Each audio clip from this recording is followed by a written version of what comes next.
Hello friends, welcome back to our channel. तो friends, आज है हमारे रे ऑप्टिक्स का 21st लेक्चर और आज के लेक्चर में हम बात करने वाले हैं combination of lenses and mirrors. हम combination of lenses and mirrors के ऊपर पहले तो देखेंगे किस तरह से डायरेक्टली क्वेश्चन सॉल्व किया जाता है। अगर मिरर्स दिए हो और लेंस दिए हो या मिरर खाली लेंस दिए हो, ठीक है, लेंस और मिरर दिए हो, तो कैसे इसके ऊपर डायरेक्टली क्वेश्चन सॉल्व किया जाता है। ऑब्जेक्ट दिया हो, किस तरह से इसके अंदर different varieties of question solve किया जाता है। उसके बाद इसके अंदर टोटल मैग्नीफिकेशन देखेंगे, टोटल पावर देखेंगे किस तरह से फाइंड किया जाता है, ठीक है। दो लेंसेज अगर कांटेक्ट में रखे हो तो उसका टोटल फोकल लेंथ किस तरह से निकाला जाए, ठीक है। दो लेंसेज अगर एक पर्टिकुलर डिस्टेंस पर रखे गए हों तब टोटल डिस्टेंस फोकल लेंथ किस तरह से कंबाइन किया जाता है। तो मिरर और लेंस कंबाइंड हो और या लेंसेज कंबाइंड हो तो किस तरह के इसके बेस पे क्वेश्चन सॉल्व किया जाए, वही हमारा टारगेट है आज के लेक्चर का। फ्रेंड्स, ये लास्ट क्लास के लेक्चर जो होते हैं सबसे इंपॉर्टेंट होते हैं। अभी तक हमने जितना मतलब रे ऑप्टिक्स में कॉन्सेप्ट पढ़ा है ना, वो सारे कॉन्सेप्ट का एप्लीकेशन होता है इन सब टॉपिक्स में। तो ये सब टॉपिक्स स्किप करने जैसे बिल्कुल नहीं है। लोग क्या कर देते हैं कि भाई इतना ये 21st लेक्चर आ गया, मतलब क्या है कि इसको स्किप करने जैसा है, इतना लेक्चर पढ़ लिया ऑलमोस्ट इनफ होगा रे ऑप्टिक्स के लिए। तो ऐसा बिल्कुल सोचना नहीं है। उल्टा मेनली जो क्वेश्चन आते हैं वो सारे कॉन्सेप्ट को कंबाइन करके आते हैं। कुछ मिरर का कॉन्सेप्ट, कुछ लेंस का कॉन्सेप्ट लगेगा और ओवरऑल एक कंबाइंड क्वेश्चन बनता है। तो उसको किस तरह से सॉल्व किया जाए, वही आज के लेक्चर का हमारा टारगेट है, ठीक है। तो कॉन्सेप्ट सीखा हो तो उसको एक एक करके ध्यान से नोट करें और क्वेश्चन शायद उसको पॉज करके ट्राई कर लें। तो इतनी इन्फॉर्मेशन के साथ शुरू करते हैं अपना लेक्चर।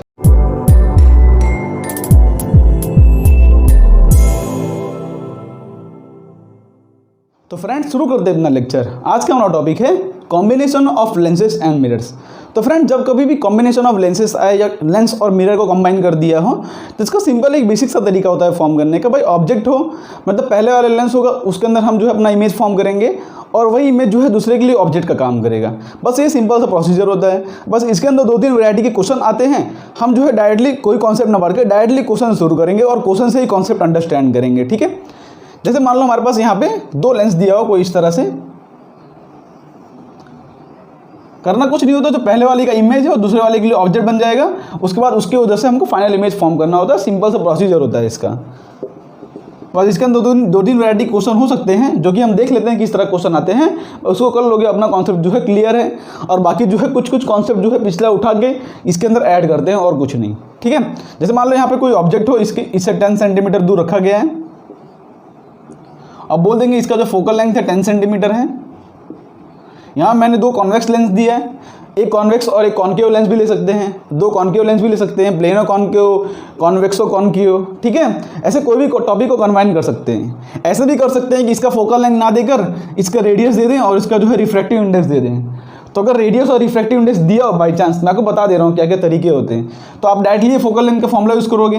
भाई अब फोकल लेंथ फाइंड करें, रेडियस और रिफ्रैक्टिव इंडेक्स दिया हो तो 1/f equal to n of lens upon इस तरह से मीडियम, मतलब बाहर का सराउंडिंग मीडियम -1 और 1/r1 -1/r2। ये सब करना हम सीखे ही है, ठीक है। इस तरह से क्वेश्चन कभी कभार कंबाइन कर देते हैं। तो अलग अलग वैरायटी क्वेश्चन दे सकते हैं। कभी कभार क्या कर देंगे, इसके आजू बाजू पानी लगा देंगे तो वो भी मतलब कि इस तरह से लेंस दे देंगे। ये एक लेंस है, ठीक है। नीचे यहाँ पे दूसरा लेंस दे देंगे, ऊपर से ऑब्जेक्ट रख देंगे, बोलेंगे फाइनल इमेज कहाँ पे है। तो उसको भी आप इस तरह से प्रोसीड कर सकते हो।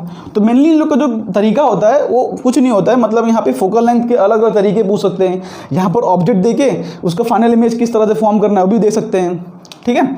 अब मान लेते हैं इसका जो फोकल लेंथ है वो 20 सेंटीमीटर है, ओके। तो यहाँ पे बोलेंगे कि मतलब कि मान लेते, चलो इसके बीच में डिस्टेंस कुछ भी दिया हो, इसके बीच में डिस्टेंस मान लेता हूँ 30 सेंटीमीटर है या कुछ ऐसे 20 सेंटीमीटर मान लेते हैं, ठीक है। तो ऐसे क्वेश्चन किस तरह से प्रोसीड करना होता है, पहले वाले की वजह से इमेज बनाओ और दूसरे वाले के लिए ऑब्जेक्ट का काम करेगा। हमको सब में फॉर्मूला पता है कि मिरर्स आता है तब क्या फोकल लेंथ का फॉर्मूला आता है, क्या इमेज ऑब्जेक्ट और फोकल लेंथ मतलब दिया हो तो फॉर्मूला क्या आता है, ठीक है। अलग अलग केसेस हमको सब कुछ पता ही है। तो यहाँ पे लेंस दिया है, कॉन्वेक्स लेंस है, तो फोकल लेंथ का formula 1/f equal to 1/v minus 1/u। Sign convention use करना है, ये बात आपको ध्यान रखना है। बस साइन कन्वेंशन यूज़ करना है, ठीक है। साइन कन्वेंशन में गलती करोगे तब तो आंसर गलत आएगा, ओके। तो क्या है, फोकल लेंथ दिया है, ऑब्जेक्ट दिया है, इसको हम डायरेक्टली किस तरह लिखते हैं, भाई क्या लिखते हैं इसको, v equal to uf upon u plus f आता है ना, लेंसेज के अंदर ये आता है, मिरर्स के अंदर यहाँ पे माइनस आता है। डायरेक्टली ये फॉर्मूला यूज़ करते हैं हम। तो u क्या है -10 और ये कॉन्वेक्स लेंस है, फोकल लेंथ पॉजिटिव आएगा तो +10 अपॉन -10 +10। तो यहाँ पे देख रहे हो कि -10 और फोकल लेंथ पॉजिटिव आ रहा है, मतलब क्या है कि यहाँ पे देखोगे तो v इक्वल टू क्या आ रहा है, यहाँ पे 100 अपॉन -10 + 10 0 हो गया, मतलब 1/0 इन्फानाइट हो गया। ठीक है, तो हमने इस तरह से वैल्यू लिया, मैं तो यहाँ पे कोई रैंडम वैल्यू लिया है, लेकिन रैंडम वैल्यू लेने से मेरा आंसर इन्फानाइट आ गया। अब इन्फानाइट है, आपको डरना नहीं भाई हमने कुछ गलत किया, ऐसा नहीं है। इन्फानाइट आया मतलब क्या है कि रे ऑफ लाइट यहाँ से आई और यहाँ पे जाने के बाद इस तरह से पैरेलल हो गई।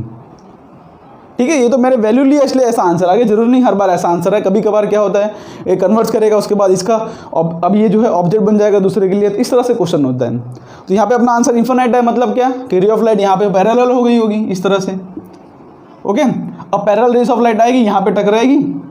अब इस वाले लेंस को क्या लग रहा है, इस वाले लेंस को थोड़ी पता है कि ऑब्जेक्ट यहाँ पे रखा गया है, इस वाले लेंस को लग रहा है कि जो ऑब्जेक्ट है मतलब पैरेलल आ रही, मतलब क्या है कि ऑब्जेक्ट इन्फानाइट पर रखा है, क्योंकि इन्फिनिटी से ही पैरेलल रेस आती है ना। तो इस वाले लेंस का लग रहा है कि ऑब्जेक्ट जो है कहाँ पे रखा गया है, इन्फिनिटी पर। तो इस तरह से जो है इमेज फॉर्म। अब इसके लिए क्या हो जाएगा, u इक्वल टू हो जाएगा -∞, और फोकल लेंथ तो +20 है ही, तो फॉर्मूला यूज़ करेंगे 1/v - 1/u equal to 1/f। ठीक है, इस तरह से इसको यूज़ करेंगे, बिकॉज यहाँ पे u इन्फिनाइट दिया है ना। मैं डायरेक्टली ये फॉर्मूला यूज़ इसलिए नहीं कर रहा हूँ क्योंकि यहाँ पे 1/∞ 0 हो जाएगा तो कहानी खत्म हो जाएगी। तो 1/∞ हो जाएगा 0, तो 1/v - 1/∞ equal to 1 focal length, तो ये हो जाएगा 0। तो v इक्वल टू f आ रहा है, f की वैल्यू कितनी है 20 सेंटीमीटर, तो इक्वल टू आ जाएगा 20 सेंटीमीटर। मतलब सिंपल फाइनल इमेज कहाँ पे फॉर्म कर रहा है, +20 आंसर आ रहा है, तो इंसिडेंट रे के डायरेक्शन में ही फाइनल इमेज यहाँ पे कहीं फॉर्म करेगा 20 सेंटीमीटर पे। वैसे तो आपको पता है, देखो ये सॉल्व करने की जरूरत ही नहीं थी, आपको हमेशा पता होता है कि अगर पैरेलल रेस ऑफ लाइट आती हैं तो कहाँ पे मीट करती है, फोकस पे ही। तो फोकल लेंथ हमको दिया है तो 20 सेंटीमीटर, तो बिना सॉल्व किए भी अपना आंसर आ सकता था 20 सेंटीमीटर। ठीक है, तो बस यही प्रोसीजर होता है इसके अंदर। कोई लेंस दिया हो, कोई मिरर दिया हो, तो उस पहले वाले का इमेज दूसरे वाले के लिए ऑब्जेक्ट का काम करेगा। बस सिंपल इतनी बात ध्यान रखनी है आपको कि वर्चुअल ऑब्जेक्ट मतलब कि साइन कन्वेंशन का आपको ध्यान से यूज़ करना है। जैसे एक और क्वेश्चन लेते हैं जिसके अंदर क्या करते हैं, एक कॉन्वेक्स लेंस और एक कॉन्केव लेंस, और कुछ अलग तरीके का उसमें क्वेश्चन पूछते हैं। देखो एक वैरायटी का क्वेश्चन है जो कि हमेशा फेमस होता है कि भाई फाइंड द, देखो यहाँ पे इस तरह से देखो एक क्वेश्चन आता है जो कि फेमस है, जिसको लेंस में और मिरर्स में दोनों में कंबाइन करते हैं क्वेश्चन को। क्या क्वेश्चन है कि find the distance d so that the final image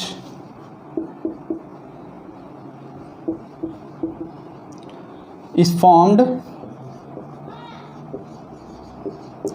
on the object itself। ठीक है, ये तरीके क्वेश्चन जो है बहुत फेमस है। ये तरीके क्वेश्चन में जे एडवांस जे मेन में रेगुलर क्वेश्चंस आते हैं, और ये कॉन्सेप्ट जो स्टैंडर्ड कॉन्सेप्ट है, इसको आपको पता होना चाहिए। ठीक है, कि find the distance d, distance d कौन सा, जैसे मान लो मेरे पास यहाँ पे एक लेंस है, ठीक है, और यहाँ पे चलो दूसरा कोई लेंस ले ले रहा हूँ मैं। पहली बार दो लेंस ले ले रहा हूँ, एक बार एक लेंस और एक मिरर ले लूँगा, क्वेश्चन सेम ही रहेगा। ठीक है, अब मान लेते हैं इसके बीच में जो डिस्टेंस है वो d है, और मिरर और लेंस के बीच में मैं जो डिस्टेंस दे रहा हूँ, मतलब यहाँ पे इसके मतलब ये थिन लेंस की बात कर रहा हूँ सिंपली। तो यहाँ पे जो डिस्टेंस होगा ऑप्टिकल सेंटर के बीच में ही होगा। ठीक है, तो यहाँ पे ये डिस्टेंस हमको d दिया है, क्लियर है। यहाँ बड़ा बड़ा ड्रॉ किया है, लेकिन आपको पता होना चाहिए कि हम लोग एकदम थिन लेंस की बात करते हैं इस तरह से। तो यहाँ पर कोई ऑब्जेक्ट रखा हो, मान लो वो ऑब्जेक्ट जो है इससे 10 सेंटीमीटर दूर रखा है। ठीक है, मान लो इसका जो फोकल लेंथ है वो 10 सेंटीमीटर है, इसका जो फोकल लेंथ है वो 20 सेंटीमीटर है। अब क्वेश्चन सिंपल ये पूछा गया है कि ये डिस्टेंस d दिया गया है, तो क्या बोला है कि चलो मान लो ऑब्जर्वर को यहाँ पे खड़ा है, तो सिंपल हमको क्या करना है कि find the distance d so that the final image is formed on the object itself. मतलब सिंपल यहाँ पे जो रे ऑफ लाइट जाएगी उसको ऑब्जेक्ट जो है, मतलब उसको जो है रे ऑफ लाइट इस ऑब्जेक्ट से आती हुई दिखनी चाहिए। ठीक है, यहाँ से जो रे ऑफ लाइट निकलेगी, मतलब यहाँ पे जो ऑब्जेक्ट को रे ऑफ लाइट पहुँचेगी उसको कहाँ से आती हुई दिखनी चाहिए, उसको ऑब्जेक्ट से रे ऑफ लाइट आती हुई दिखनी चाहिए। सिंपल यही क्वेश्चन है ना। अगर दो लेंसेज दिए हों, ऑब्जर्वर यहाँ पे खड़ा है, तो अगर हमको फाइनल मतलब कि फाइनल इमेज ऑब्जेक्ट भी बनाना है, मतलब फाइनल इमेज मतलब यहाँ से जो रे ऑफ लाइट निकलेगी ऑब्जर्वर को जो दिखेगी उसको कहाँ से आती हुई दिखनी चाहिए, उसको यहाँ से आती हुई दिखनी चाहिए। ठीक है, तो यहाँ पर इसका कैलकुलेशन करेंगे तो यहाँ पर क्या आएगा कि v = uf/u - u + f। तो u -10 है, फोकल लेंथ कॉन्वेक्स का प्लस, तो -10 + 10 यहाँ पे फिर से हो जाएगा 0, तो v इक्वल टू हो जाएगा v इक्वल टू आ गया इन्फाइनाइट। मतलब सिंपल क्या है, यहाँ से रे ऑफ लाइट जाएगी और पैरेलल हो जाएगी, इस तरह से रे ऑफ लाइट गई और यहाँ पे जाने के बाद पैरेलल हो गई। ठीक है, ये तो पहला प्रोसीजर हो गया। ओके, क्योंकि हमारा v इन्फाइनाइट आ गया, इन्फाइनाइट इमेज इन्फिनिटी पे बनती है तो पैरेलल रेस हो गई। अब यहाँ पे क्या है कि ये कॉन्केव लेंस है, और कॉन्केव लेंस का काम क्या है कि ये रे को डाइवर्स करता है। कॉन्केव लेंस का काम क्या है कि रे को डाइवर्स करेगा। तो मान लीजिए जैसे ये है, तो यहाँ से रे को इस तरह से वो डाइवर्स कर देगा, लेकिन ये जो डाइवर्जेंट रे है ये ऑब्जर्वर को दिखेगी। ये जो डाइवर्जेंट रे दिखे ऑब्जर्वर को, यही रे दिखेगी ना। ऑब्जर्वर को कौन सी रे दिखेगी, यही रे। तो बस सिंपल, अगर हमको ऑब्जेक्ट पे इमेज फॉर्म करना है तो ये जो रे हमको यहाँ से जो दिख रही है वो कहाँ से आती हुई दिखनी चाहिए, वो हमको आती हुई दिखनी चाहिए इस पॉइंट से। ठीक है, हमको कहाँ से आती हुई दिखनी चाहिए, इस पॉइंट से। बस ये तभी हम जो है कि अपना फाइनल इमेज जो है ऑब्जेक्ट पे बनेगा। मतलब लेंस के केस हो तो इस तरह से आपको सोचना होता है। ओके, तो यहाँ पे इस तरह से इमेज यहाँ पे कब बनेगा, तो देखो ध्यान से, इसका ऑब्जेक्ट कहाँ पे दिया है, u इक्वल टू इन्फिनिटी पर, -इन्फिनिटी पर। इस केस में ऑब्जेक्ट कहाँ से आता हुआ दिख रहा है, -इन्फिनिटी पे, और फोकल लेंथ कितना दिया है। अब यहाँ -20 सेंटीमीटर यूज़ करना, क्योंकि ये कॉन्केव लेंस है। यहाँ पे कोई मीडियम भी नहीं दिया है कि फोकल लेंथ चेंज करेगा। यहाँ पे कॉन्केव लेंस है, focal length negative -20 centimetre. Okay, तो यहाँ पे v equal to uf upon u minus f करेंगे, या तो डायरेक्टली करो कि 1/v minus 1/u equal to 1/f। u तो इन्फिनाइट है, तो 1/v इक्वल टू 1/f, तो v इक्वल टू f आ रहा है, और f की वैल्यू क्या आएगी, -20। मतलब v की वैल्यू कहाँ फॉर्म कर रही है, -20 सेंटीमीटर। मतलब सिंपल यहाँ पे जो इमेज फॉर्म कर रहा है वो इस लेंस से -20 सेंटीमीटर पे इमेज बन रहा है। ठीक है, इन लेंस से कहाँ इमेज बन रहा है, -20 सेंटीमीटर पे। तो सिंपली अगर ये 10 सेंटीमीटर है तो d कितना बन जाएगा अपना, भाई ये टोटल 20 है, यहाँ पर ये 10 है तो बाकी बचा वो d है ना अपना, तो d की वैल्यू यहाँ पर सिंपली आ गई 10 सेंटीमीटर। तो इस तरह से इस क्वेश्चन को प्रोसीड करना था। यहाँ पर लेंस के केस में इस तरह से प्रोसीड करना है। अभी मिरर्स के केस में किस तरह से प्रोसीड करना है उसको भी हम देख लेते हैं। ओके, तो ये तरह के क्वेश्चन जो है फेमस होते हैं, रेगुलर आते रहते हैं। ओके, इसको रफ करते तो समझ पड़ गया ना आपको। देखो पहले वाले का जो इमेज बना और दूसरे वाले के लिए ऑब्जेक्ट का काम किया। अब इमेज चाहे जहीं बने, भले पैरेलल चाहे कहीं यहाँ इमेज बने चाहे जहाँ बने, वो दूसरे वाले के लिए ऑब्जेक्ट का काम करेगा। ओके, अब इसको रफ कर देते हैं, होप से समझ पड़ा होगा। चलो नेक्स्ट क्वेश्चन करते हैं। अब काम करते हैं, एक बार लेंस और मिरर को कंबाइन करके देखते हैं, उसके बेस पे किस तरह से क्वेश्चन सॉल्व करना है आपको। ओके, ठीक है, यहाँ पे एक कॉन्वेक्स लेंस है और यहाँ पे एक कॉन्केव मिरर लेते हैं। अब कॉन्केव मिरर की प्रॉपर्टीज आपको पता होती है कि इसका जो फोकल लेंथ होता है उसकी वैल्यू आती है r/2, मतलब जो इसका रेडियस ऑफ कर्वेचर होता है उसकी वैल्यू आती है उससे r/2। इसका जो फोकल लेंथ होता है वो किसी मीडियम पर डिपेंड नहीं करता। देखो लेंस की फोकल लेंथ मैंने आपको बताया है कि लेंस का जो फोकल लेंथ वाला फॉर्मूला आता है उसके अंदर वो फॉर्मूला आता है NL/NS -1 1/R1 -1/R2। तो इसका जो फोकल लेंथ होता है वो रिफ्रैक्टिव इंडेक्स बाहर कौन सा मीडियम रखा गया है, लेंस का रिफ्रैक्टिव इंडेक्स कितना है उस पर डिपेंड करता है। लेकिन मिरर्स के केस में ऐसा नहीं आता। मिरर्स के केस में फोकल लेंथ का फॉर्मूला r/2, जब तक जो है थिन मिरर्स की बात करें। ठीक है, मतलब इसका जो अपर्चर ऑफ बहुत स्मॉल की बात करते हैं तब तक ये कहानी ट्रू है।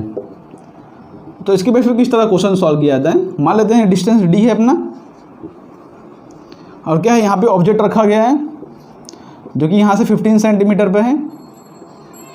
क्लियर, इसका जो फोकल लेंथ हमको दिया है वो 10 सेंटीमीटर दिया है, और यहाँ पर इसका जो हमको रेडियस ऑफ कर्वेचर दिया है हमको वो 20 सेंटीमीटर दिया है। ठीक है, इसका जो रेडियस ऑफ कर्वेचर हमको दिया है वो 20 सेंटीमीटर दिया गया है। तो अब क्वेश्चन सिंपल वही है कि find the distance d so that the final image is formed on the object itself.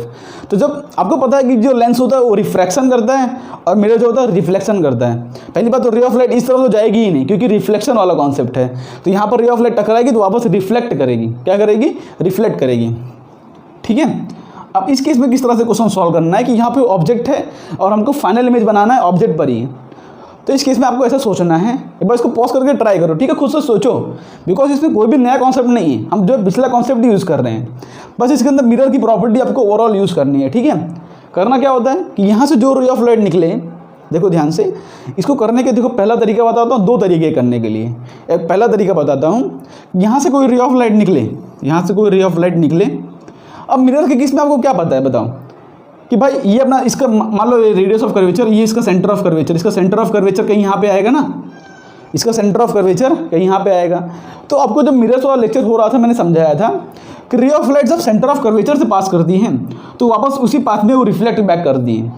रे ऑफ लाइट अगर सेंटर ऑफ कर्वेचर से पास करे तो वापस जो है उसी पाथ में वो रिफ्लेक्ट बैक कर दी, क्या कर दी, उसी पाथ में वो रिफ्लेक्ट कर दी। तो ये कॉन्सेप्ट आपको क्लियर रहना चाहिए कि रे ऑफ लाइट जब भी सेंटर ऑफ फोकस से, देखो सेंटर ऑफ कर्वेचर से अगर रे ऑफ लाइट पास करेगी इस तरह से, अगर रे ऑफ लाइट इस तरह से सेंटर ऑफ कर्वेचर से पास करें तो यहाँ क्या होगा, रे ऑफ लाइट जहाँ पे टकराएगी वहाँ पे हम बनाते हैं नॉर्मल, रे ऑफ लाइट जहाँ पे टकराती है वहाँ पे हम बनाते हैं नॉर्मल। तो यहाँ का नॉर्मल क्या होगा, सेंटर ऑफ कर्वेचर से पास करेगा, मतलब क्या है कि यहाँ का नॉर्मल भी इस तरह से बनेगा। तो उसके बाद जो है angle of incidence equal to angle of reflection, तो यहाँ पर क्या है कि एंगल ऑफ इंसिडेंस 0 बन रहा है, मतलब एंगल ऑफ रिफ्लेक्शन भी 0, मतलब रे ऑफ लाइट जो ऐसे गई थी वो वापस जाके टकरा के वापस इसी पाथ में रिफ्रैक्ट बैक कर जाएगी, अपने पाथ को क्या करेगी, रिट्रेस करेगी। ठीक है, अपने पाथ को क्या करेगी, रिट्रेस। तो यहाँ पे लिखो कि व्हेन द रे ऑफ लाइट, वैसा आपको पता होना चाहिए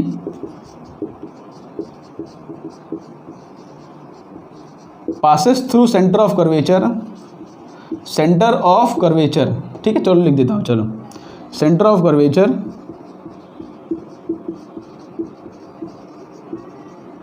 ऑफ मिरर, द रे रिट्रेसेस द पाथ, द रे रिट्रेसेस इट्स पाथ। तो यहाँ पे क्या है कि रे ऑफ लाइट अगर सेंटर ऑफ कर्वेचर से पास करेगी ना तो अपने पाथ को रिट्रेस कर दिए। ठीक है, क्या कर दिए, अपने पाथ को वो रिट्रेस कर दी। तो आपको बस यहाँ पर सिंपल कि यहाँ पे अगर ये डिस्टेंस डी फाइंड करना है तो इसका जो लेंस से जो इमेज बन रहा है ना वो सेंटर ऑफ कर्वेचर पे बन जाए। लेंस का जो इमेज बन रहा है कहाँ पे बन जाए, सेंटर ऑफ कर्वेचर पे। तो देखो ध्यान से, ये डिस्टेंस अपना 20 सेंटीमीटर है, बस सेंटर ऑफ कर्वेचर से लेके पोल तक का डिस्टेंस 20 सेंटीमीटर हमको दिया है और पूरा डिस्टेंस डी है। ठीक है, पूरा डिस्टेंस डी है, मतलब ये डिस्टेंस कितना होगा हमारा, ये डिस्टेंस हमारा हो जाएगा डी माइनस 20, डिस्टेंस हमारा कितना हो जाएगा, डी माइनस 20। समझ पड़ गया ना आपको, ये बस। तो हमको ऑब्जेक्ट रखा है 15 सेंटीमीटर पे, ये फोकल लेंथ, और ये अपना इमेज बन गया डी माइनस 20 डिस्टेंस पर, तो इससे हमको डी की वैल्यू मिल जाएगी। ठीक है, तो इसको रफ कर देता हूँ, इसको आप जो है नोट कर, चलो यहाँ पे कर लेता हूँ। तो हमको पता है कि क्या होता है formula, 1/v minus 1/u equal to होता है 1/f। ठीक है, तो लेंस के केस में लिए तो इसका फोकल लेंथ पॉजिटिव होगा, ऑब्जेक्ट कितना डिस्टेंस पर रखा गया, -15, तो v इमेज कहाँ पे बन रहा है, d माइनस 20 पर, माइनस 1/u ऑब्जेक्ट कितने पर रखा गया है, -15 सेंटीमीटर पे, तो ये हो जाएगा +15 equal to 1/f, focal length कितना दिया गया है, 10 सेंटीमीटर। बस इसको सिंपली सॉल्व कर लो, आपका आंसर आ जाएगा। तो यहाँ पर क्या आ जाएगा, इस तरह से होगा, एलसीएम ले लो, 3 - 2 1/30 आ रहा है, मतलब 1/d माइनस 20 इक्वल टू आ रहा है 1/30। तो यहाँ से d की वैल्यू आ जाएगी 50 सेंटीमीटर, यहाँ से d की वैल्यू क्या आ गई 15 सेंटीमीटर। लेकिन इस क्वेश्चन के अंदर यही अपना एक अकेला आंसर नहीं है, ये तो एक तरीका है आंसर लाने के लिए। देखो हमारा क्वेश्चन क्या पूछा गया है कि final image should be formed on the object itself. तो ऑब्जेक्ट पे इमेज फॉर्म करने के लिए एक ही तरीका नहीं है। और दूसरा तरीका आप बताओ कि अगर हमको ऑब्जेक्ट पे इमेज फॉर्म करना है तो दूसरा तरीका क्या है बताओ। एक तरीका तो हमने कर लिया कि रे of light centre of curvature से पास करनी चाहिए, और उसका हमारा आंसर आ गया d इक्वल टू 50 सेंटीमीटर। ठीक है, मतलब यहाँ पे अगर d 50 सेंटीमीटर लें तो अपना जो है फाइनल इमेज ऑब्जेक्ट पे फॉर्म करेगा। अब एक दूसरा तरीका भी होता है, दूसरा तरीका होता है, बताओ उसको किस तरह से हम करेंगे। सोचो थोड़ा दिमाग लगाओ, किस तरह से अगर हमको फाइनल इमेज ऑब्जेक्ट पे फॉर्म करना है तो एक और तरीका क्या हो सकता है, बताओ किस तरह से होगा। यहाँ पे फिर से ड्रॉ कर देता हूँ मैं, इस तरह से यहाँ पर एक लेंस दिया गया है, तो आपको हमेशा इसी तरह से कॉन्सेप्ट लगाना है। ठीक है, चाहे यहाँ पे कॉन्वेक्स मिरर दिया हो चाहे कॉनकेव मिरर दिया है, इस तरह से। चलो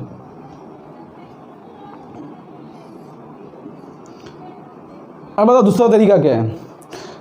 दूसरा तरीका ये है, सोचो ध्यान से, कि यहाँ पे ऑब्जेक्ट 15 सेंटीमीटर भी हमको डिस्टेंस डी दिया गया है, तो यहाँ पे रे ऑफ लाइट आए और अगर पास कर जाए पोल से, देखो इसका मिरर का पोल कहाँ है, यहाँ पे, रे ऑफ लाइट पास कर जाए पोल से, तो देखो ध्यान से रे ऑफ लाइट अगर पोल से पास करेगी तब क्या होगा। तो यहाँ पे जिस पॉइंट पर रे ऑफ लाइट टकराई वहाँ पर हम बनाएंगे नॉर्मल, तो तो ये सेंटर ऑफ कर्वेचर है, तो नॉर्मल हमेशा सेंटर ऑफ कर्वेचर से पास करेगा।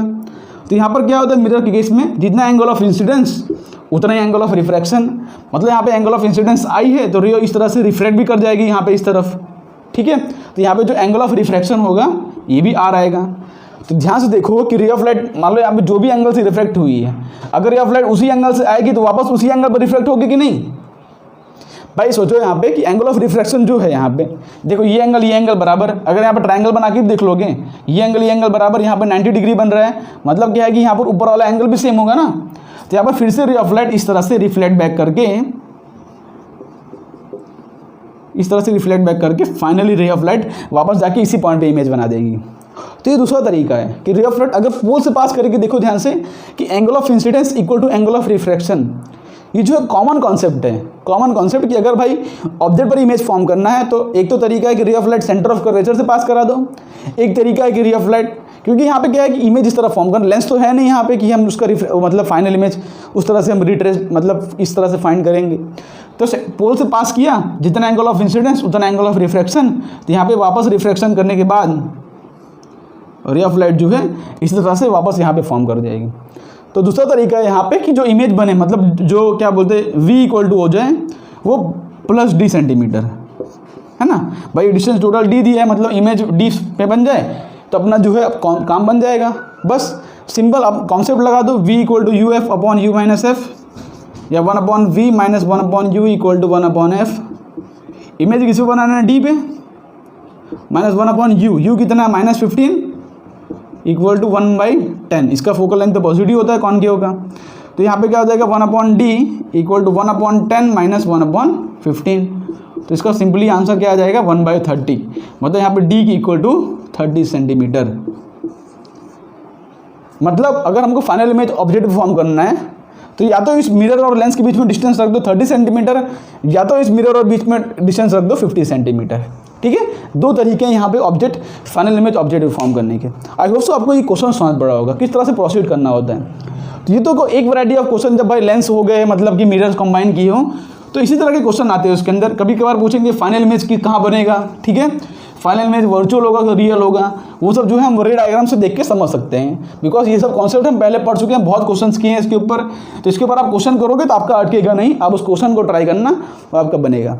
अब देखते हैं कि भाई अगर दो लेंसेज दिए हैं तो उसके अंदर टोटल मैग्नीफिकेशन जो होता है वो किस तरह से होता है। ओके, तो टोटल मैग्नीफिकेशन,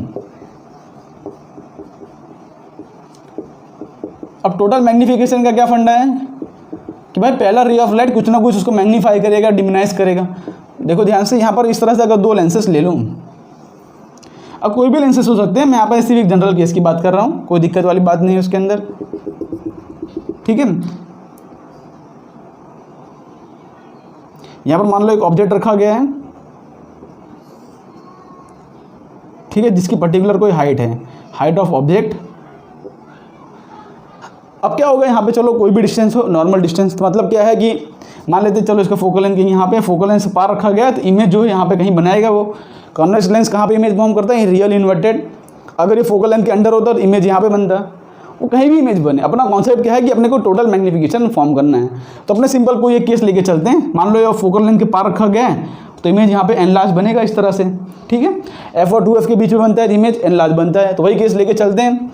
और इमेज किस तरह से हम फॉर्म करते थे, देखो ये अपना पहला लेंस है, अपना दूसरा लेंस है, तो यहाँ पे अनंत लेंस हो सकते हैं। ऐसा जरूरी नहीं कि एक ही दो लेंस हो या तीन लेंस हो, चार लेंस हो, एक कॉन्वेक्स, दो कॉनकेव, एक कॉन्वेक्स, ठीक है, कोई भी लेंस हो सकता है। हमको जनरल इसको टोटल मैग्नीफिकेशन फाइंड करना है किस तरह से आता है।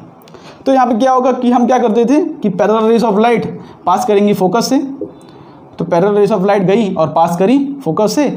और दूसरा क्या करते थे कि एक रे ऑफ लाइट जो कि ऑप्टिकल सेंटर से पास करेगी तो पास करेगी अनडेविएटेड, ठीक है। इसको थोड़ा दूर बना लेते हैं।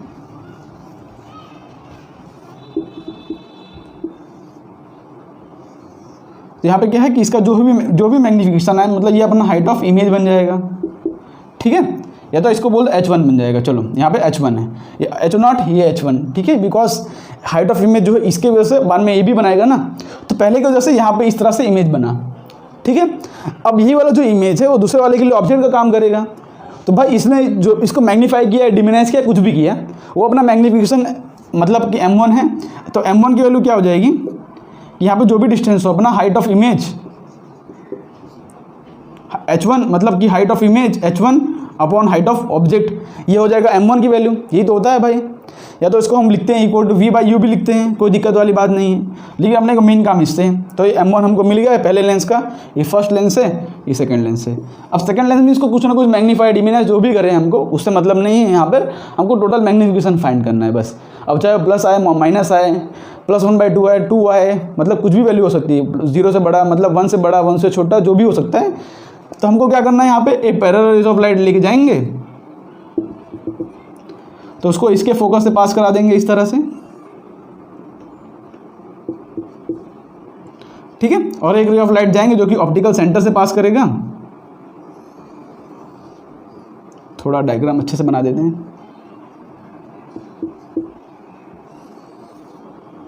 ठीक है।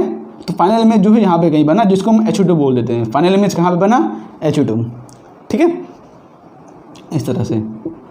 तो इसका जो मैग्नीफिकेशन m2 होगा, मतलब रेस 2 के लिए m2 होगा, वो क्या होगा, h2 upon h1, h2 upon h1, ठीक है। या तो इसको अगर देखो, अगर हम पॉजिटिव नेगेटिव की बात कर लें तो यहाँ पर क्या हो जाएगा कि हाइट ऑफ इमेज नेगेटिव आ रही है, मतलब प्रिंसिपल एक्सिस के नीचे है, तो इसको हम इस तरह से भी लिख सकते हैं कि -h1 अपॉन h0। भाई अगर हम नेगेटिव पॉजिटिव साइन कन्वेंशन के साथ चलें तो क्या है कि इमेज प्रिंसिपल एक्सिस के नीचे बन रहा है, तो -h1 अपॉन h0 हमने लिख दिया यहाँ पे। अब यहाँ पर भी अगर साइन कन्वेंशन की बात करें तो ये बन रहा है प्रिंसिपल एक्सिस के ऊपर, तो h2 अपॉन ये बन रहा है प्रिंसिपल एक्सिस के नीचे, तो -h1। इस तरह से हमने इसको लिख दिया है, ओके, इस तरह से हमने इसको लिख दिया है। अब सोचो कि कोई मतलब कोई ऑब्जर्वर हो, जैसे मान लो कि ये लेंस जो है कहीं मतलब किसी एक मतलब समझ लो एक पाइप के अंदर रखा गया है, ऐसा समझ लो। तो कोई ऑब्जर्वर उसको बाहर से दिखेगा, अब उसको तो दो लेंस अलग अलग दिखने वाली नहीं है, उसको क्या दिखेगी भाई कि भाई ऑब्जेक्ट यहाँ पे रखा गया है और फाइनल इमेज कहाँ पे फॉर्म किया गया है। अब बीच वाला कॉन्सेप्ट थोड़ी दिखेगा उसको, बस 10 लेंस रखा हो, कौन सा लेंस कितना मैग्नीफाई कर रहा है अपने को क्या पता।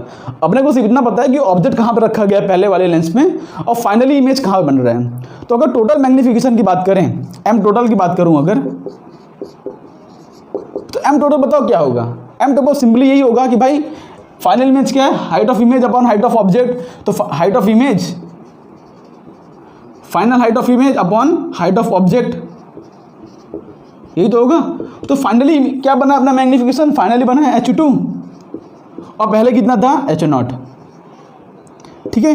ये अपना टोटल मैग्नीफिकेशन है, बताओ है ना, ये है कि नहीं टोटल मैग्नीफिकेशन अपना। अपने को फाइनल इमेज और ओरिजिनल ऑब्जेक्ट कहाँ पे रखेगा उससे काम है।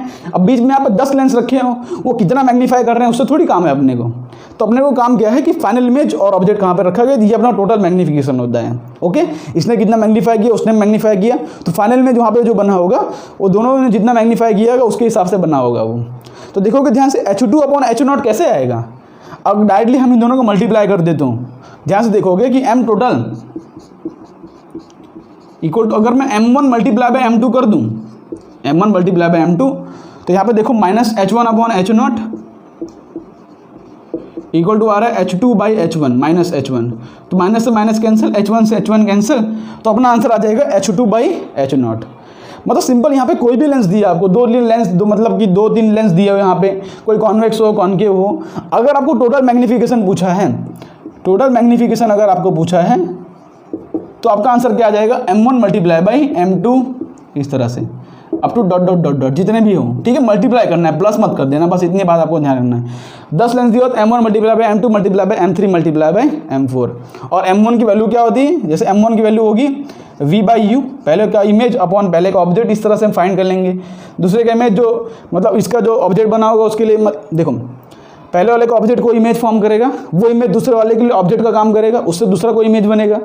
तो पहले वाले का जो इमेज है वो दूसरे वाले के लिए ऑब्जेक्ट, तो दूसरे वाले के लिए u बन जाएगा। m1 मल्टीप्लाई बाय m2 आपको करना है, ठीक है। सिंपल इस तरह से प्रोसीजर आपको लगाना है। तो अब होप्स हो कि ये जो कॉन्सेप्ट है आपको समझ पड़ा होगा टोटल मैग्नीफिकेशन का। तो कोई क्वेश्चन होगा उसके अंदर भी इस कॉन्सेप्ट को हम अप्लाई कर लेंगे, ओके। इसको यहाँ पे रफ करके अब थोड़ा सा आगे बढ़ते हैं। इसके बेस पे हम क्वेश्चन नहीं करवा रहा हूँ, बिकॉज सिंपल कॉन्सेप्ट है कि भाई अगर टोटल मैग्नीफिकेशन आपको पूछा है तो आपको किस तरह से प्रोसीड करना है। उसकी जगह पर हम जो है एक जे एडवांस का क्वेश्चन करते हैं जो कि आया हुआ है। देखो ध्यान से कि एक क्वेश्चन करवाता हूँ जो कि जे एडवांस में आया था, लेकिन वो इस कॉन्सेप्ट बेस नहीं है, मतलब कि कुछ कॉम्बिनेशन ऑफ मिरर पे बेस्ड है और मिरर्स और लेंस पे। तो देखो ध्यान से, वो क्वेश्चन आपके स्क्रीन पर आ चुका होगा, इसको पॉज करके ट्राई करो, ठीक है। तो इस क्वेश्चन को किस तरह से प्रोसीड करोगे, यहाँ पर टोटल मैग्नीफिकेशन नहीं पूछा है, यहाँ पर मैग्नीट्यूड मतलब दोनों मैग्नीफिकेशन का रेशियो हमको लेना है, ठीक है। यहाँ पर लेंस और मिरर दिया है, तो ये M1 मल्टीप्लाई बाय M2 मत कर देना है इसके अंदर, बिकॉज ये लेंसेज के कॉम्बिनेशन का फॉर्मूला है अपना, ठीक है। तो लेंस और मिरर दिया, तो किस तरह से प्रोसीड करना है क्वेश्चन को हम देखते हैं। तो क्वेश्चन क्या दिया है, मतलब यहाँ पे इस तरह से कॉन्केव मिरर दिया गया है, इसको पॉज करके ट्राई कर लो, ये क्वेश्चन आपसे बनना चाहिए, सिंपल क्वेश्चन है, ठीक है। जे एडवांस 2015 का क्वेश्चन है ये, ओके। तो यहाँ पर क्या गया, ऑब्जेक्ट रखा गया जो कि यहाँ से 15 सेंटीमीटर पर रखा गया है, ओके, इस तरह से। और यहाँ पर इसके बीच में जो डिस्टेंस हमको दिया है वो 50 सेंटीमीटर दिया है, और वही कुछ लैंग्वेज में लिखा है कि भाई कॉन्केव मिरर है, कॉन्केव लेंस है, रिफ्रैक्टिव इंडेक्स 1.5 है। अच्छा, इसका रिफ्रैक्टिव इंडेक्स 1.5 हमको दिया है, और फोकल लेंथ 10 सेंटीमीटर ईच, मतलब इसका ही फोकल लेंथ 10 सेंटीमीटर है, और इसका भी हमको फोकल लेंथ दिया है 10 सेंटीमीटर, ठीक है। फिर क्या बोला है, as shown in the figure an object is placed at a distance of 15 centimetre from the mirror, okay.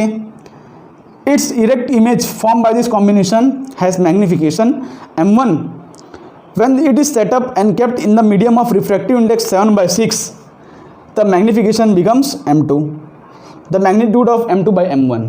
क्या बोल रहे हैं कि भाई मतलब कि नॉर्मल अगर एयर में रखा गया हो, इसके आजू बाजू मीडियम अगर एयर हो, तो उसके बाद इसका जो इरेक्ट इमेज जो बन रहा है उसका जो मैग्नीफिकेशन आ रहा है वो M1 आ रहा है।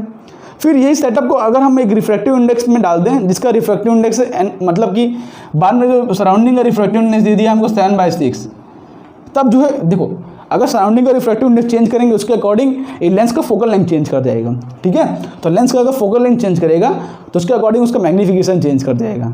तो देखो ये क्वेश्चन का प्रोसीजर सिंपली क्या है कि पहले हम इसको एयर में जो है इसका फाइनल इमेज फॉर्म कर लेंगे, उसके बाद क्या करेंगे, हम इसी कॉम्बिनेशन को हम रखेंगे उसमें, तो उसको न्यू फोकल लेंथ फाइंड करके उसके बाद इसका फाइनल मैग्नीफिकेशन M2 फाइंड करेंगे, ठीक है। तो ये अपना प्रोसीजर होगा। ये जो है magnitude of M2 by M1 हमको ढूंढना है, और मॉड्यूलस ढूंढना है, मतलब क्या है कि पॉजिटिव नेगेटिव वाली कोई बात नहीं आएगी। देखो हमको मॉड ही लेना है, वैसे भी नेगेटिव है चाहे पॉजिटिव है, हमको ओवरऑल तो उसका मॉड लेना है।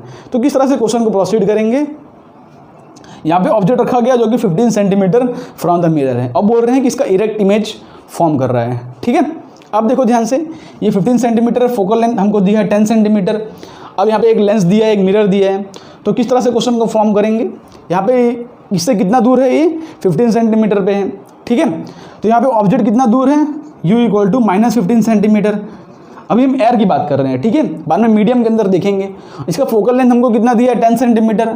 और ये कौन सा मिरर है, ये कॉन्केव मिरर है। देखो ध्यान से, कॉन्केव मिरर है ना, रे ऑफ लाइट गुफा के अंदर जाएगी एक, तो कॉन्केव मिरर है, तो फोकल लेंथ कितना दिया है हमको, +10 सेंटीमीटर, सॉरी -10 आएगा ना, बिकॉज कॉन्केव मिरर है।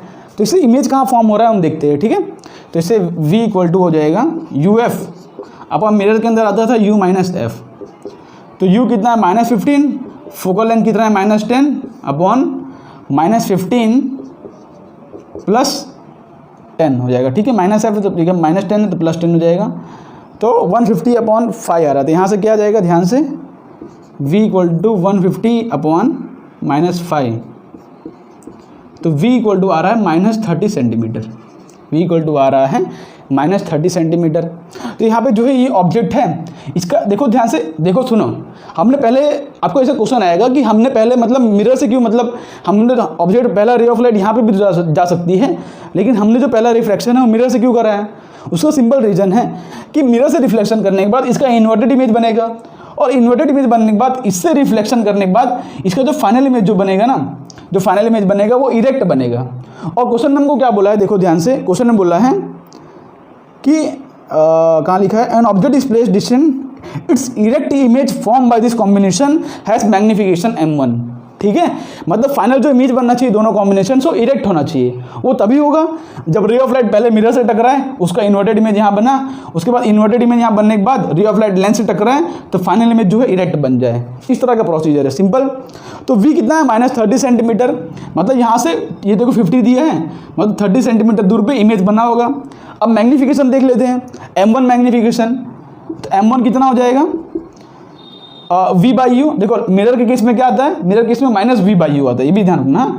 मिरर केस में क्या आता है, माइनस वी बाई यू। तो माइनस वी कितना दिया है हमको, -30। मिरर केस में magnification minus v by u आता है और लेंस के केस में प्लस वी बाई यू आता है, ये भी ध्यान रखना है आपको। ओके, और यू कितना दिया है हमको, इस तरह से रे ऑफ लाइट, यू हमको दिया है -15 सेंटीमीटर। ये माइनस से माइनस कैंसिल, तो m1 आ रहा है अपना -2। m1 कितना आ गया अपना -2। ठीक है, इसको हम साइड में रख लेते हैं कि m1 आ गया अपना -2। ओके, ये बात क्लियर होगी कि मतलब एयर के अंदर अपना मैग्नीफिकेशन आ रहा है -2। तो इस तरह क्वेश्चन फॉर्म करना है, देखो ध्यान से। अब मैग्नीफिकेशन -2 आ रहा है मतलब क्या, अच्छा सॉरी, अभी हमको लेंस से तो रिफ्रैक्शन कराना बाकी है। तो अपना जो वैल्यू आ गया, इसने जो मैग्नीफिकेशन दिया मिरर ने, वो कितना दिया हमको, m = -2। ठीक है, अब -2 मतलब क्या है कि इमेज यहाँ पे बना होगा इस तरह से कहीं, इसके डबल हाइट का। ठीक है, इन्वर्टेड बना क्योंकि माइनस का साइन दिया मतलब इमेज क्या है, इन्वर्टेड, और 2 दिया मतलब इससे डबल हाइट का होगा। अब सिंपल रे ऑफ लाइट यहाँ पे टकराएगी इस तरह से, तो पास करेगी फोकल से, और रे ऑफ लाइट एक जाएगी इस तरह से, तो फाइनल इमेज जो है अपना इस तरह से कहीं फॉर्म करेगा। ठीक है, तो ये अपना फाइनल मैग्नीफिकेशन होगा। तो इससे देखो टोटल 50 था, तो ये कितना हो जाएगा, इतना डिस्टेंस कितना हो जाएगा, 20 सेंटीमीटर। क्यों 20 सेंटीमीटर होगा, क्योंकि इमेज कहाँ फॉर्म हुआ है, इमेज फॉर्म हुआ 30 सेंटीमीटर पे। भाई इमेज देखो, क्वेश्चन ध्यान सुनो, इमेज कहाँ फॉर्म हुआ है, 30 सेंटीमीटर पे। टोटल 50 था, ये 30 है, तो ये हो जाएगा 20 सेंटीमीटर। ओके, इतनी बात क्लियर है। तो ऑब्जेक्ट हो गया 20 सेंटीमीटर पे, फोकल लेंथ, तो यहाँ पे इमेज ढूंढ लो, v = UF / U + F। u कितना दिया है हमको, -20, फोकल लेंथ कितना दिया है हमको, 10। अब -20 + 10, इसका तो फोकल लेंथ पॉजिटिव आएगा। देखो एयर के अंदर तो फोकल लेंथ वही रहेगा ना 10, तो यहाँ से क्या हो जाएगा, -200 / -10, तो यहाँ से v की वैल्यू आ गई 20 सेंटीमीटर +20। और इसका मैग्नीफिकेशन क्या होता है, इसका मैग्नीफिकेशन हो जाएगा, ये m2 नहीं, ठीक है, मैं स्मॉल m2 लिख दे रहा हूँ क्योंकि अभी सिर्फ पहले कॉम्बिनेशन की बात कर रहे हैं। वहाँ का जो m2 है वो दूसरे मतलब जो कोई मीडियम में बदल दिया तब का लेंस है। ठीक है, तो यहाँ पे m2 क्या हो जाएगा, और v बाई यू, तो v अपॉन u कितना है हमको, u हमको दिया है -20 सेंटीमीटर, तो इसका जो मैग्नीफिकेशन आ रहा है -1 आ रहा है। तो टोटल मैग्नीफिकेशन जो कि m1 है, कैपिटल M1, वो हो जाएगा m1 × m2, तो -2 × -1 वो आ गया अपना 2। ठीक है, तो m1 की वैल्यू क्या आ गई, 2, m1 की वैल्यू क्या आ गई, 2।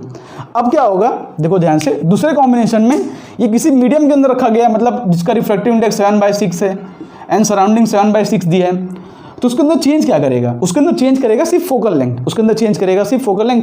देखो इसको रफ करता हूँ यहाँ पे, ये पहला कॉम्बिनेशन है जिसका m1 की वैल्यू आ गई 2 सेंटीमीटर। किया क्या हमने, ऑब्जेक्ट से इसका इमेज बनाया, इसका इमेज इसके लिए ऑब्जेक्ट बन गया, फाइनल इमेज बनाया, और दोनों का मैग्नीफिकेशन फाइंड करके मल्टीप्लाई कर दिया है। ओके, अब इसको रफ करता हूँ।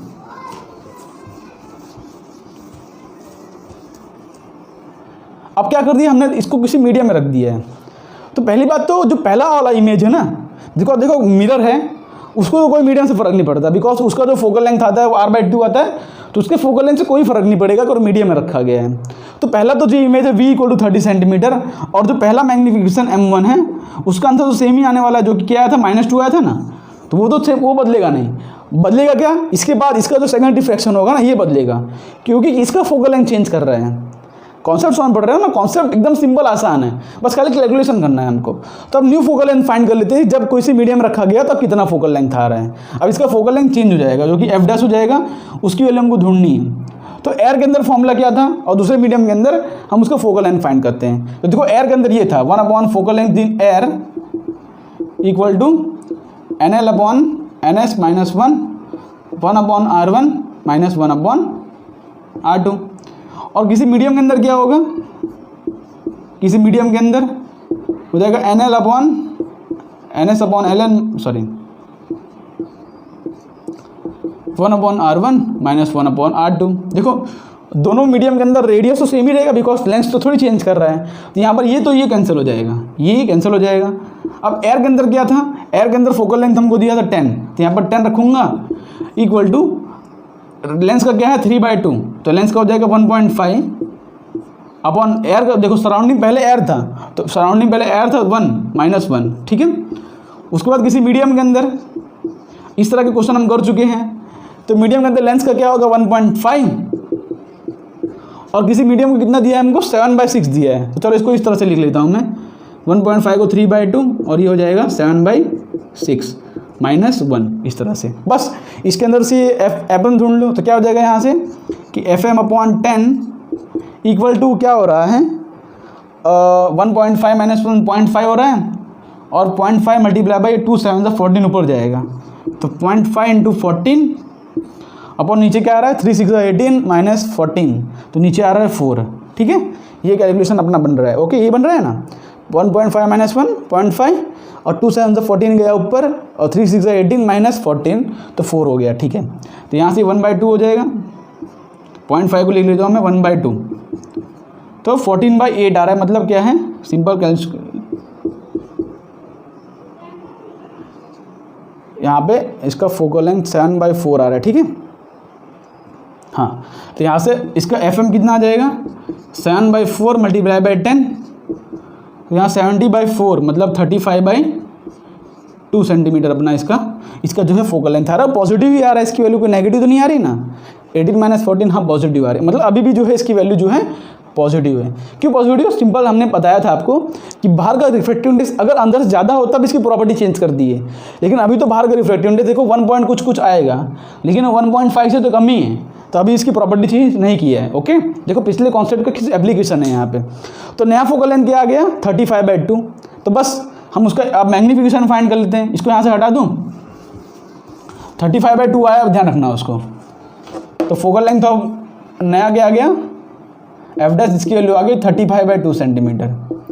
तो बस अपना इमेज फॉर्म कर लो अब 1/v - 1/u इक्वल टू हो जाएगा 1/f।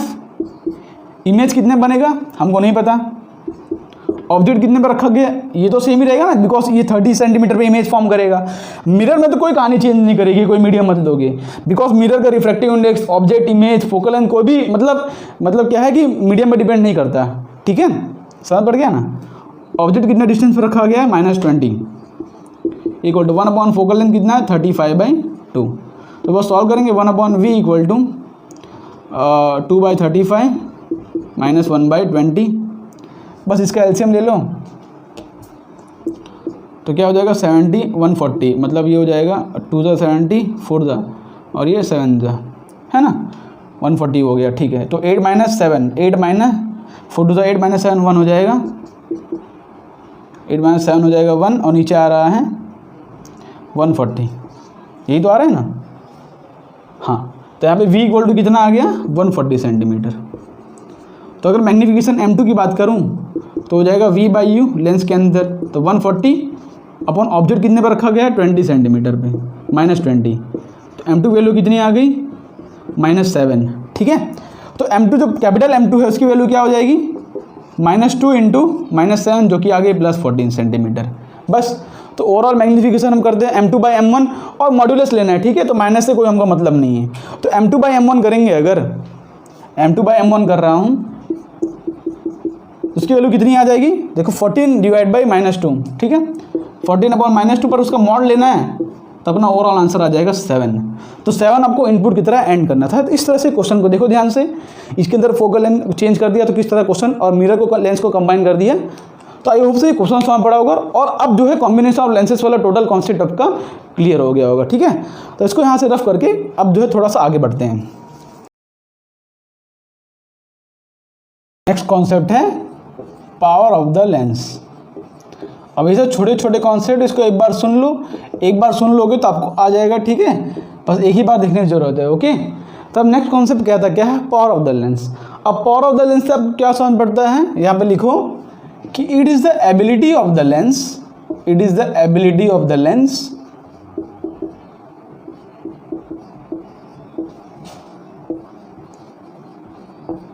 टू कन्वर्ज और diverge a ray of light.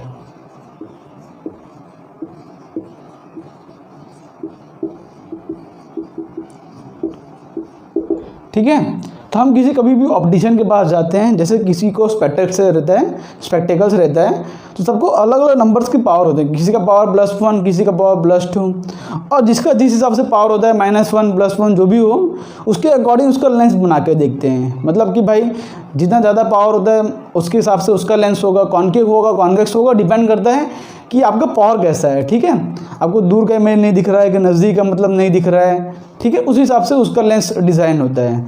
तो मेनली हमारा टॉपिक है पावर ऑफ द लेंस। क्या बोल रहा है? It is the ability of the lens to converge और diverge a ray of light. देखो एग्जाम्पल समझते हैं कि मान लो हमारे पास एक लेंस है और यहाँ पे एक पैरेलल रेज ऑफ लाइट आ रही है। ठीक है, इस तरह से। तो वो लेंस जो है कि मतलब कि रेज को कितना कन्वर्ट कर पा रहा है, कितना कन्वर्ट कर पा रहा है, वही उसको डिफाइन करता है पावर। तो जितना नज़दीक को कन्वर्ट कर पाएगा, जितना नज़दीक को पैरेलल रेज ऑफ लाइट को कन्वर्ट कर पाएगा, उतना ही ज़्यादा उसका पावर होगा। ठीक है, उतना ही ज़्यादा उसका पावर होगा। जैसे मान लो 2 लेंस लेते हैं, यहाँ पे पैरेलल रेज ऑफ लाइट आ रही हैं, लेकिन ये जाके थोड़ा दूर कन्वर्ट हो रही हैं इस तरह से। ठीक है, जाके कोई दूर कन्वर्ट हो रही हैं। तो इनमें से बताओ दोनों में से किसका पावर ज़्यादा होगा? ध्यान से देखोगे कि रेज ऑफ लाइट आ रहा है, इसको तुरंत कन्वर्ट कर दे रहा है ये, और ये रेज ऑफ लाइट है दूर जाके कन्वर्ट कर रही है इसके अंदर। तो जितना ज़्यादा कन्वर्ट कर सके, जितना पावर है इसको रेज ऑफ लाइट को कन्वर्ट करने को या डाइवर्ट करने को, उसको हम बोलते हैं पावर। डाइवर्ज वाला भी देख सकते हैं हम इस तरह से। अगर 2 लेंस दिए हमको और यहाँ पे रेज ऑफ लाइट पैरेलल आ रही हैं, तो जितना मतलब कि उसको इस तरह से डाइवर्ज कर सके, जिससे क्या है कि उसको फाइनल इमेज यहाँ पे ऑब्टेन्ड हो जाए। ठीक है, एक मिरर है, सॉरी एक लेंस है, दूसरा लेंस ऐसा है, पैरेलल रेज ऑफ लाइट आ रही है, उसको मतलब कि इस तरह से दूर कन्वर्ट कर रहे हैं। तो सिंपल, इन दोनों में से बताओ पावर किसका ज़्यादा होगा? डेफिनेटली इसका पावर ज़्यादा है। और डाइवर्जिंग केस में इसका पावर ज़्यादा है कि जितना जल्दी वो रेज ऑफ लाइट कन्वर्ट कर पाए या जितना जल्दी रेज ऑफ लाइट को डाइवर्ज कर पाए, उतना ज़्यादा जल्दी मतलब जितना क्लोजेस्ट मतलब डाइवर्ज कर पाए, उसको हम बोलते हैं power of the lens. Clearly इसका पावर ज़्यादा होगा। देखो ध्यान से, ये एक लेंस है जिसका फोकल लेंथ f1 है, इसका फोकल लेंथ f2 है। अब बताओ फोकल लेंथ में किसका ज़्यादा होगा? बट डेफिनेटली देखो, इसका फोकल लेंथ ये है और इसका फोकल लेंथ ये है, तो definitely f2 is greater than f1। तो यहाँ पे f2 जो है f1 से बड़ा है। लेकिन पावर के केस में उल्टा होगा, पावर जो है, पावर का मतलब क्या है कि f2 ग्रेटर देन f1 है, तो P1 ग्रेटर देन P2। ठीक है, जिसका फोकल लेंथ कम उसका पावर ज़्यादा। सिंपल। तो पावर का डेफिनेशन भी कुछ इसी तरह के आ जाता है कि पावर का जो फॉर्मूला आता है 1 फोकल लेंथ आता है। ठीक है, पावर का जो फॉर्मूला आता है क्या आता है? 1 फोकल लेंथ। ओके,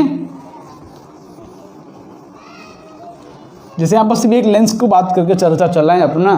जैसे यहाँ पर मान लो एक कॉन्वेक्स लेंस हो, ठीक है, और उसका फोकल लेंथ कुछ पर्टिकुलर f हो, तो यहाँ से रेज ऑफ लाइट आ रही हैं, तो इस पॉइंट पर आके कन्वर्ज कर रही हैं, तो इसका ये हो जाएगा फोकल लेंथ। ठीक है, तो पावर सिंपली क्या डिफाइंड हुआ है? पावर डिफाइंड हुआ है for lens, power for the lens is equal to 1 focal length, 1 focal length. और ध्यान रखना कि आपको ये वैल्यू रखना है इन मीटर्स में। तो पावर का जो आंसर आएगा वो आएगा इन डायोप्टर। ठीक है, पावर का जो आंसर आएगा किस में आएगा? इन डायोप्टर। ठीक है, ये डायोप्टर की स्पेलिंग रॉन्ग भी हो सकती है, उसको चेक कर लेना आप।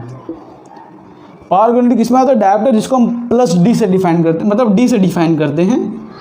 ओके, फोकल लेंथ को जो है हमेशा मीटर में रखना है। अगर सेंटीमीटर में दिया हो, सेंटीमीटर में अगर दिया हो, उसको डिवाइड बाय 100 करके उसको मीटर में कन्वर्ट करके वहाँ पर जो वैल्यू रखना है हमेशा मीटर में रखना है। ठीक है, always remember to keep the value in metres. और अपना जो आंसर आएगा किस में आएगा? वो डायोप्टर में। और दूसरी बात याद रखो कि कन्वर्जिंग पावर होगा, अगर भी कोई भी लेंस, चाहे लेंस हो चाहे मिरर हो, अगर कन्वर्जिंग पावर है, यहाँ पे लिख लो, अगर कन्वर्जिंग पावर होगा किसी भी केस में, चाहे मिरर्स हो चाहे लेंस हो, तो अपना आंसर आएगा पॉजिटिव। भाई अगर कन्वर्जिंग पावर है, चाहे लेंसेज की बात करें चाहे मिरर्स की बात करें, तो अपना आंसर आएगा पॉजिटिव। और अगर डाइवर्जिंग पावर है तो अपना आंसर आएगा नेगेटिव। देखो ये बात को समझते हैं, और इसी बात से दोनों का फॉर्मूला भी आता है। जो लेंस होता है ना, उसके अंदर फॉर्मूला आता है पावर का 1 फोकल लेंथ, तो इसके अंदर क्या होता है, ध्यान से देखो कि कॉन्वेक्स लेंस होता है वो क्या होता है, कॉन्वेक्स लेंस कन्वर्जिंग होता है और उसका फोकल लेंथ भी पॉजिटिव आता है। तो भाई पहली बात तो कॉन्वेक्स लेंथ कन्वर्जिंग और फोकल लेंथ पॉजिटिव होता है, तो ओवरऑल जो अपना आंसर आएगा वो पॉजिटिव आएगा। दूसरी बात डाइवर्जिंग लेंस क्या होता है, मतलब कॉन्केव लेंस क्या होता है, डाइवर्जिंग होता है, तो उसका फोकल लेंथ नेगेटिव आएगा। तो अगर ये नेगेटिव होगा तो अपना आंसर भी आएगा नेगेटिव। तो मिरर्स के लिए अपना ये लेंसेज के लिए फॉर्मूला सेट हो गया। और मिरर्स के अंदर फॉर्मूला क्या आता है, साइड बाय साइड मिरर्स के लिए भी देख लो बिकॉज इंपॉर्टेंट है। मिरर्स के अंदर पावर का फॉर्मूला आता है 1/4 फोकल लेंथ, इसके अंदर भी वैल्यू मीटर में, आंसर आएगा डायप्टर में। लेकिन यहाँ पे -1/4 फोकल लेंथ क्यों है उसको भी हम समझते हैं। बिकॉज यहाँ समझो कि अगर हमारे पास कॉन्केव मिरर होता है तो मिरर्स के अंदर उल्टा होता था, जो कॉन्केव मिरर था वो कन्वर्जिंग होता था और कॉन्वेक्स मिरर डाइवर्जिंग होता था। तो ध्यान से देखो, जो कन्वर्जिंग मिरर है ना उसका फोकल लेंथ नेगेटिव आता था उसके अंदर, बिकॉज रे ऑफ लाइट को इस तरह पे कन्वर्ट कर देता था, है ना, रे ऑफ लाइट को इस तरह से कन्वर्ट कर देता था। तो कॉन्केव मिरर का आंसर नेगेटिव आता है। इसका फोकल लेंथ क्या था, इसका फोकल लेंथ आता था नेगेटिव, किसका, कॉन्केव का, और ये कन्वर्ट कर रहे हैं। अब हमको पता है कि कन्वर्जिंग पावर हमेशा पॉजिटिव होता है, तो भाई ओवरऑल हमको इसका आंसर पॉजिटिव बनाना है। और ये क्या है, कन्वर्ट कर रहा है, तो यहाँ पे फोकल लेंथ नेगेटिव, यहाँ पे नेगेटिव वैल्यू पुट करोगे तो नेगेटिव नेगेटिव मिलके पॉजिटिव हो जाएगा। इसलिए अपना आंसर यहाँ पे पावर का फॉर्मूला आता है -1/f। और मिरर के अंदर क्या होता है, कॉन्वेक्स जो मिरर होता है, कॉन्वेक्स मिरर वो क्या होता है, वो कॉन्वेक्स मिरर होता है डाइवर्जिंग, ठीक है, और उसका फोकल लेंथ आता है पॉजिटिव, लेकिन पावर तो हमको नेगेटिव चाहिए, डाइवर्जिंग पावर तो नेगेटिव आता है, तो फोकल लेंथ पॉजिटिव रखोगे तो अपना आंसर आ जाएगा नेगेटिव। इसलिए दोनों पावर इस तरह से डिफाइंड होता है, मिरर्स के लिए -1/f और लेंसेज के लिए +1/f। ओके, तो पावर का सिंपल इतना फॉर्मूला होता है। अब पावर के बेस पे क्वेश्चन किस तरह से आते हैं उसको भी हम देख लेते हैं। एक बार एक क्वेश्चन कर लेते हैं। भाई क्या होगा, फोकल लेंथ किसी तरीके से, देखो क्वेश्चन कैसे आएगा इसके अंदर। अब क्या है कि पावर का फॉर्मूला होता है 1/4 फोकल लेंथ, तो सिंपली किसी भी तरीके से फोकल लेंथ फाइंड करने को बोलेंगे और फोकल लेंथ के ऊपर से हम आंसर निकाल सकते हैं। जैसे मान लो एक क्वेश्चन करते हैं, यहाँ पे इस तरह से एक लेंस दिया है, मान लो इसका रिफ्रैक्टिव इंडेक्स 1 है, बाहर रिफ्रैक्टिव इंडेक्स बाहर रिफ्रैक्टिव इंडेक्स 2 है, इसका 1.5 है, बाहर रिफ्रैक्टिव इंडेक्स 2 है, और दोनों का रेडियस जो है +20 सेंटीमीटर है। दोनों सरफेस का रेडियस +20 सेंटीमीटर है। यहाँ पर रे ऑफ लाइट इस तरह से आ रही है, क्लियर। हमेशा रखना है, विथ साइन रखना है आपको, जो भी आंसर है विथ साइन रखना है। फोकल लेंथ नेगेटिव है तो पावर के फॉर्मूले में नेगेटिव साइन रखना है। ओके, तो लेंस है तो पावर का फॉर्मूला क्या आएगा, पावर का फॉर्मूला आएगा 1/4 फोकल लेंथ। इसका फोकल लेंथ क्या है उसको हम देख लेते हैं, ठीक है। चलो एक सिंपलिसिटी के लिए बाहर एरी रखते हैं हम, तो फोकल लेंथ का फॉर्मूला क्या हो जाएगा, 1/f = 1.5/1 -1। इसका देखो पॉजिटिव आएगा तो 1/20। ये सब क्वेश्चन बहुत कर चुके हैं हम, तो इसका आ जाएगा नेगेटिव तो -20, तो ये आ जाएगा 1/f = 1/2 × 2/20, है ना। तो ये 2 से 2 कैंसिल, फोकल लेंथ आ गया 20 सेंटीमीटर। तो पावर क्या आएगा, पावर इक्वल टू होता है 1/4 फोकल लेंथ, तो 1/20 सेंटीमीटर। हमको पता है वैल्यू इन मीटर रखना होता है, इसको डिवाइड बाय 100 करेंगे तब तो आंसर आ जाएगा इन मीटर में। तो पावर का फॉर्मूला आ जाएगा 100/20, जो कि आ जाएगा 5 डायप्टर, +5 डायप्टर बना आंसर आ रहा है, ठीक है, +5 डायप्टर। अगर बाई चांस यही लेंस कोई दूसरे मीडियम में रखा होता जिसका रिफ्रैक्टिव इंडेक्स 1.5 से ज़्यादा हो तो उसके अकॉर्डिंग अपना फोकल लेंथ नेगेटिव आता है, फोकल लेंथ नेगेटिव तो पावर भी नेगेटिव हो जाता है, ठीक है। मीडियम के प्रॉपर्टीज से पावर भी डिपेंड करता है। ओके, तो इस तरह के क्वेश्चन करने होते हैं। इसके ऐसे ही क्वेश्चन आते हैं, इसमें कोई वेरिएशन नहीं है। इसको रफ करते हैं अपना नेक्स्ट कॉन्सेप्ट। अब नेक्स्ट कॉन्सेप्ट क्या कहता है कि दो लेंस अगर कॉन्टैक्ट में रखे हों तो उसके क्वेश्चन किस तरह सॉल्व किया जाए, बहुत इंपॉर्टेंट है, ठीक है। इंपॉर्टेंट कॉन्सेप्ट छोड़ के मत जाना, छोड़ के जाओगे तो प्रॉब्लम बढ़ेगा बाद में। क्या कॉन्सेप्ट कह रहा है कि lenses in contact, lenses in contact, दो लेंस अगर कॉन्टैक्ट में हो तब किस तरह से पावर का फॉर्मूला आता है, आपको बात हमेशा क्लियर होनी चाहिए। तो दो लेंस यहाँ पे कांटेक्ट में होंगे, चाहे कोई मतलब यहाँ पे कोई भी दो लेंस तीन लेंस कांटेक्ट में होंगे तो उसका टोटल फोकल लेंथ, इसके अंदर हम क्या फाइंड करेंगे, फोकल लेंथ और पावर।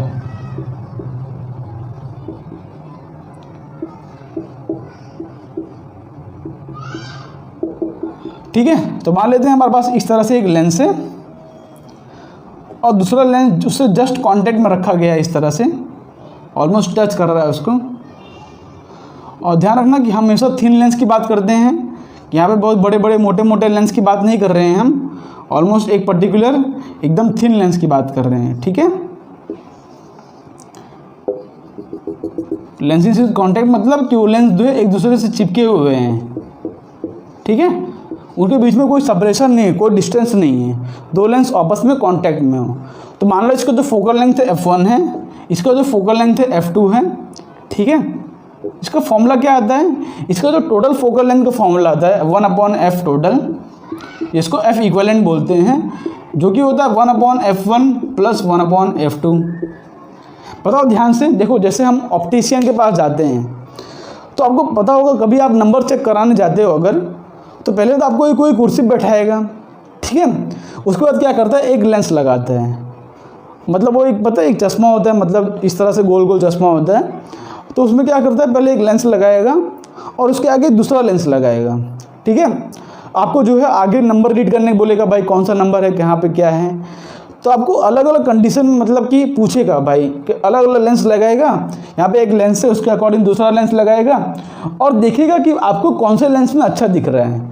आपको बोलेगा भाई इन सब में से कौन सा आपको अच्छा दिखा, उसके अकॉर्डिंग आप जो है बताते हो कि हाँ इसमें क्लियर दिख रहा है, इसमें अच्छा दिख रहा है, इसमें नहीं दिख रहा है, और उसके अकॉर्डिंग जो है कुछ कैलकुलेशन करके वो आपको जो है पावर डिफाइन करके देता है। ठीक है भाई, वो कुछ रीडिंग लेगा भाई, जिसने आपको सबसे बेस्ट दिख रहा होगा उसके अकॉर्डिंग वो कुछ रीडिंग लेगा और उसके अकॉर्डिंग जो है आपका नंबर वो चश्मा बना कर देता है। तो क्या रीडिंग करता क्या है, वो क्या करता है, दो लेंस को कंबाइन करता है और कंबाइन करके मतलब जिसमें आपको क्लियर दिख रहा है तो वो दो लेंस के कॉम्बिनेशन में अलग अलग फोकल लेंथ के अलग अलग लेंस यूज़ करता है। तो जो जिस दो लेंस में कॉम्बिनेशन में या दो तीन जो भी लेंस हो कॉम्बिनेशन में आपको बेस्ट तरीके से दिख रहा है, उसको नेट फोकल लेंथ फाइंड करके उसके अकॉर्डिंग आपको इमेज में क्लियर दिखे तो उसके अकॉर्डिंग आपको लेंस जो है डिज़ाइन करके देता है। तो ये किसका एप्लीकेशन है, लेंसेज इन कॉन्टैक्ट में। ठीक है, यहाँ पे ध्यान रखना कि दो लेंस एक दूसरे से चिपके हुए हैं, बीच में कोई सेपरेशन नहीं है। ओके, तो यहाँ से क्या होता है, ऑब्जेक्ट यहाँ पर रखा गया हो तो सिंपली इसका अगर इसका डेरिवेशन किया जाए तो इसका कोई डेरिवेशन कोई बड़ी बात नहीं है कि यहाँ ऑब्जेक्ट रखा गया, पहले वाले के लिए इमेज बनेगा, दूसरे वाले के लिए ऑब्जेक्ट का काम करेगा और ओवरऑल इसका डेरिवेशन आ जाता है। और डेरिवेशन हमको काम का भी नहीं है तो उसको करने की कोई ज़रूरत भी नहीं है। ठीक है, अगर आप बोलोगे तो एक लेक्चर के अंदर उसको डेरिवेशन करवा दूंगा। ओके, सिंपल डेरिवेशन करो, कुछ नहीं करो, अब यहाँ पे ऑब्जेक्ट लो, उसका इमेज फॉर्म करो यहाँ पे आई डैश, फिर दूसरे के लिए ऑब्जेक्ट का काम करेगा, उसका इमेज फॉर्म करो। ठीक है, तो ओवरऑल आपका आंसर आ जाएगा। चलो कर ही देता हूँ। यहाँ पे एक ऑब्जेक्ट है जो कि मान लो कि कोई यू डिस्टेंस पर है, मान लो उसने अपना वी डैश इमेज पर इमेज फॉर्म किया, उसके बाद यहाँ पे गया, यहाँ पे जो है रे ऑफ लाइट इसको और कन्वर्ट कर देगी, फाइनल इमेज अपना मान लो इस पॉइंट पे आया तो वी पे फॉर्म कर रहा है। ठीक है, तो सिंपल हम 1/f = 1/v dash minus 1/u कर रहे हैं। साइन कन्वेंशन यूज इसलिए नहीं कर रहा हूँ कि यहाँ पर कोई भी लेंस हो सकता है, कॉन्केव, तो सिर्फ डायरेक्टली फॉर्मूला लिखो, ये f1 हो जाएगा, उस हिसाब से 1/f2 क्या हो जाएगा, final image 1/v minus 1/u, तो उससे जो है 1/v माइनस u क्या हो जाएगा, v डैश। ये v डैश पहले वाले के लिए वर्चुअल ऑब्जेक्ट की तरह काम करेगा। ठीक है, तो इन दोनों को अगर डायरेक्टली ऐड करोगे तो 1/f1 + 1/f2 आ रहा है, जो कि आ जाएगा 1/v माइनस 1/u, और ये जो हो जाएगा अपना इस दोनों का इक्विवेलेंट फोकल लेंथ। ठीक है, इन दोनों का इक्विवेलेंट, अगर ये दोनों लेंस को एक किसी इक्विवेलेंट फोकल लेंथ से एक इक्विवेलेंट फोकल लेंथ से लेंस अगर हमको रिप्लेस करना हो इन दोनों लेंस को f इक्विवेलेंट से, तो उसका इक्विवेलेंट फोकल लेंथ क्या आएगा वही हम ढूंढ रहे हैं। तो यहाँ से आ जाता है 1/f इक्विवेलेंट = 1/f1 + 1/f2। तो अपना एफ इक्वलेंट क्या आ गया 1/f1 प्लस 1/f2। अपने को डेरिवेशन पर नहीं जाना है, अपना मेन कॉन्सेप्ट देखना है कि फोकल लेंथ का टोटल फॉर्मूला क्या आ रहा है, ठीक है। और उसी हिसाब से अपने पता है पावर होता है 1 फोकल लेंथ, तो इस मतलब लेंसेज के अंदर पावर होता है 1 फोकल लेंथ, तो यहाँ से पावर इक्वलेंट आ जाएगा P1 प्लस P2, ठीक है। इम्पोर्टेंट फॉर्मूला और सिंपल फॉर्मूला। बस आपको इसके अंदर आपको 3-4 बातें ध्यान रखनी है। इसके अंदर 3-4 बातें ध्यान रखनी। कैसे कैसे बातें हैं? सबसे पहली बात यहाँ पर कि rays are paraxial, rays are paraxial and lenses are thin, and lenses are thin, ठीक है। ये होगी पहली बात। अब दूसरी बात क्या होगी इसके अंदर, अब जो इम्पोर्टेंट बात बताने जा रहा हूँ कि यहाँ पर फोकल लेंथ को आपको रखना है with sign. Focal length should be kept with sign, ठीक है। इंपॉर्टेंट बात भाई, जहाँ पर जैसे कि मान लो कि कॉन्वेक्स लेंस हो या कॉन्केव मिरर हो, बिकॉज हमने देखो साइन कन्वेंशन यूज़ करके फॉर्मूला नहीं निकाल रहे हैं, तो आपको यहाँ पे जो वैल्यू रखना है वो विथ साइन रखना है, ठीक है। फोकल लेंथ विथ साइन रखोगे तो आपको जैसे कॉन्केव लेंस हो या कॉन्वेक्स लेंस हो उसके अकॉर्डिंग फोकल लेंथ आएगा। और अब इससे भी इम्पॉर्टेंट बात कि अपना जो आंसर आएगा ना F equivalent will also come with sign, will also come with sign, ठीक है। मतलब एफ इक्विवेलेंट का जो आंसर आएगा वो भी विथ साइन आएगा। जैसे मान लो कि एग्जांपल देख लो कि बाय चांस अगर आपका आंसर एफ इक्विवेलेंट पॉजिटिव आता है, मतलब क्या है कि इसका जो ओवरऑल कॉम्बिनेशन होगा ना वो कॉन्वेक्स लेंस की तरह एक्ट करेगा, वो कॉन्वेक्स लेंस की तरह या तो बोल दो कन्वर्जिंग लेंस की तरह एक्ट करेगा,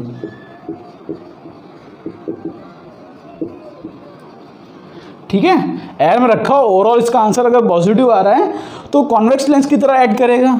और अगर एफ इक्विवेलेंट का आंसर आ रहा है नेगेटिव, मतलब क्या है कि वो कॉन्केव लेंस की तरह एक्ट करेगा, ठीक है। किसकी तरह एक्ट करेगा? कॉन्केव लेंस की तरह। इंपॉर्टेंट बात, सबसे इंपॉर्टेंट बात कि पहली बात तो आपको वैल्यू रखना है विथ साइन। आप बोलोगे कि यहाँ पे जैसे मान लो कि एक कॉन्वेक्स लेंस हो, देखो आपको डाउट ऐसा आ सकता है कि एक कॉन्वेक्स लेंस हो और एक जो है कॉन्केव लेंस हो, इस तरह से आपको क्वेश्चन दिया हो, जैसे इसको हटा दूं मैं, आपको जैसे इस तरह क्वेश्चन दिया हो कि एक कॉन्केव लेंस हो और एक रखा हो विथ कॉन्वेक्स लेंस हो। मान लो इसका फोकल लेंथ जो है 20 सेंटीमीटर हो, इसका फोकल लेंथ 10 सेंटीमीटर हो, तो फॉर्मूला रखेंगे 1/f equivalent equal to -1/20 plus 1/10, क्योंकि कॉन्केव लेंस का फोकल लेंथ नेगेटिव आता है इसलिए मैंने माइनस रखा है, ठीक है। तो इसका ओवरऑल आंसर क्या आएगा देखो ध्यान से कि -1 + 2/20, ठीक है। इसका आ रहा है -1 + 2/20, तो फोकल लेंथ कितना आ जाएगा 2 - 1 1, तो आ जाएगा 20 सेंटीमीटर, ठीक है। तो यहाँ पे फोकल लेंथ क्या है? पॉजिटिव आया। अब फोकल लेंथ पॉजिटिव आने का मतलब क्या है कि इसका जो ओवरऑल कॉम्बिनेशन है ना वो कॉन्वेक्स लेंस की तरह ऐड कर रहा है, ठीक है। ओवरऑल कॉम्बिनेशन किसकी तरह ऐड कर रहा है? कॉन्वेक्स लेंस की तरह। तो दोस्तों आपको एक कॉन्सेप्ट समझ पड़ गया होगा, बहुत ही इंपॉर्टेंट बात। अच्छा, और भी इंपॉर्टेंट बातें हैं इसके अंदर, वो भी ध्यान रखना है आपको, इसको नोट कर लो आप। इसको आगे बढ़ाता हूँ मैं, ठीक है। इसके बाद का इंपॉर्टेंट बात क्या है कि देखो ध्यान से कि medium should be same on the both side of lens, medium should be same on both the side of lens, on both side of lens, मतलब लेंस के दोनों तरफ मीडियम सेम रहना चाहिए, ठीक है। लेंस के दोनों तरफ मीडियम सेम रहना चाहिए। इस तरह से यहाँ पे मतलब यहाँ पे भी जो मीडियम हो और यहाँ पे भी जो मीडियम हो वो सेम रहना चाहिए। उसके बाद लास्ट बट सबसे इम्पॉर्टेंट बात जिसमें बच्चे कंफ्यूज होते हैं वो बातें क्या रह गई, उसको नोट करो यहाँ पे, ठीक है। मतलब दोनों तरफ मीडियम सेम रहना चाहिए, ओके। यहाँ पे मीडियम अगर N1 हो तो यहाँ पे भी मीडियम N1 होना चाहिए। और यहाँ पे जैसे कि इस तरह से आपको क्वेश्चन दिया हो, इस तरह से क्वेश्चन दिया आपको, अब यहाँ पे क्या है, इसका 1.5, इसका 1.5 हो, इसका जो है रेडियस हमको कुछ दिया हो, मान लो इसका मान लो ये 2 है, तो अब बताओ कि जैसे कि यहाँ पे अगर आप फोकल लेंथ फाइंड करोगे तो हमको फोकल लेंथ का फॉर्मूला पता है कि NL/NS -1/R1 -1/R2, ठीक है। इस तरह से फॉर्मूला होता है।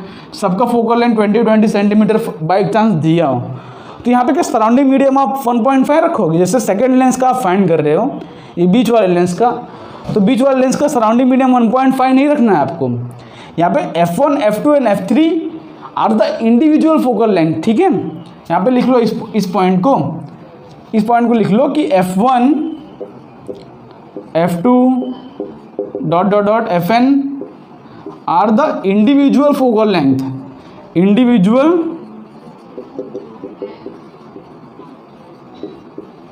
लेंथ, ठीक है, with respect to observer, with respect to object and observer. मतलब ऑब्जेक्ट एंड ऑब्जर्वर जो मीडियम रखा गया हो ना, वही मीडियम को आपको सराउंडिंग मीडियम मानना है। लेंस के फोकल लेंथ से, लेंस के मीडियम से कोई लेना देना नहीं है, ठीक है। लेंस के मीडियम से कोई लेना देना नहीं है। मतलब लेंस किस मीडियम में रखा गया उससे, मतलब कि इसके लेंस के आजू बाजू से इस तरह से हो, तो यहाँ पर लेंस का कौन सा मीडियम उससे डिपेंड नहीं करता। बाहर कौन सा मीडियम है उसको आपको सराउंडिंग मीडियम लेना है, ठीक है। इसकी बेस पर क्वेश्चंस करेंगे, आपको समझ पड़ेगा, ओके। लेंस के यहाँ पे फोकल लेंथ 1.5 दिया हो, जैसे कि उससे हमको कोई लेना देना नहीं है। बाहर जो मीडियम दिया हो, जैसे बाहर एयर दिया हो, तो आपको सराउंडिंग मीडियम चाहे तीनों का कैलकुलेट करोगे तो आपको अलग अलग कैलकुलेट करना है, ठीक है। पहले एक, जैसे पहला एक लेंस कैलकुलेट कर लेना, फिर दूसरे का, फिर तीसरे का, ठीक है। ऐसा नहीं कि भाई इसके आजू बाजू आप 1.5 रख देना, ये बहुत से बच्चों में कन्फ्यूज़न आता है, तो उसको आप नोट कर सकते हो। तो इतनी बातें होती हैं किसके अंदर, लेंसेज इन कॉन्टैक्ट हो। तो लेंसेज इन कॉन्टैक्ट के बेस पे हम जो क्वेश्चंस करेंगे रैपिड फायर राउंड में, इसके और भी अच्छे अच्छे क्वेश्चंस लेके आएंगे। तो अभी तो मैं सिर्फ कॉन्सेप्ट करा रहा हूँ। नेट इक्विवेलेंट आएगा 1/F1 प्लस पावर इक्विवेलेंट आएगा P1 प्लस P2। और आज का लास्ट कॉन्सेप्ट हो जाता है लेंसेज एट अ डिस्टेंस, ठीक है। लेंसेज एट डिस्टेंस D, मतलब दो लेंस के बीच में अगर कोई पर्टिकुलर डिस्टेंस हो, ठीक है, D डिस्टेंस हो दो लेंस के बीच में। मान लो अपना N1 लेंस है, मान लो इसका फोकल लेंथ F1 है, इसका फोकल लेंथ F2 है, तब जो फोकल लेंथ इक्विवेलेंट का फॉर्मूला आएगा वो आएगा 1/F1 plus 1/F2 minus D/F1 F2। Important formula है, नोट कर लेना, कभी कभार क्वेश्चन में डायरेक्टली आ जाते हैं, ठीक है। तो सिंपल कॉन्सेप्ट बेस्ड है, ये फॉर्मूला बेस्ड है, इसके ऊपर जो है क्वेश्चंस आएंगे, उसको जो है हम रैपिड फायर राउंड में करेंगे। बस आज के लेक्चर को इतना ही करते हैं, नहीं तो लेक्चर ज़्यादा लंबा हो जाएगा, और भी क्वेश्चंस लेंगे तो काफ़ी लंबा लेक्चर हो जाएगा और बोरिंग लगेगा, इसलिए आज के लेक्चर को यहाँ ही स्टॉप करते हैं। तो होप सो आज का लेक्चर आपको पसंद आया होगा। अगर पसंद आया तो वीडियो को लाइक कर दें। मिलते हैं हमको नेक्स्ट वीडियो में, तब तक के लिए आप पढ़ाई करते रहें। तब तक के लिए बाय बाय।